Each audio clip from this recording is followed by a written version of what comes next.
নমস্কার বন্ধুরা, আজকে মসুর ডাল রান্না করব। এই যে মসুর ডাল নিলাম একটা পাত্রে কিছু পরিমাণে, তারপর সেদ্ধ করে নেব। প্রথমে সেদ্ধ করব। প্রেসার কুকারে মুসুরির ডাল দিলাম, জল দিচ্ছি, হলুদ গুঁড়ো দিচ্ছি, প্রেসার কুকারে সেদ্ধ করছি। প্রথমে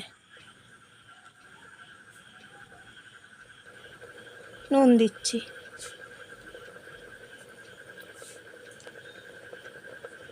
5 মিনিট সেদ্ধ করে নেব।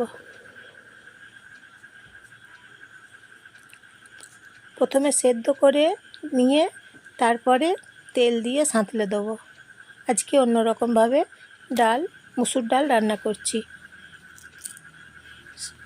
শুকনো লঙ্কা দিলাম, কড়াই গরম করছি, সর্ষের তেল গরম করছি। জয়ার রান্নাঘর থেকে নমস্কার নেবেন সবাই। গোটা জিরে দিচ্ছি, ভালো করে গরম করে নেব 2 মিনিট। তেল, গোটা জিরে, শুকনো লঙ্কা হয়ে গেছে, সেদ্ধ হয়ে গেছে ডাল। এদিকে তেল গরম হয়ে গেছে, জিরে দিয়ে তারপরে গরম তেল সেদ্ধ করা ডালের মধ্যে দিলাম, গোলমরিচের গুঁড়ো দিচ্ছি, একটু নেড়ে চেড়ে নিচ্ছি চামচে করে।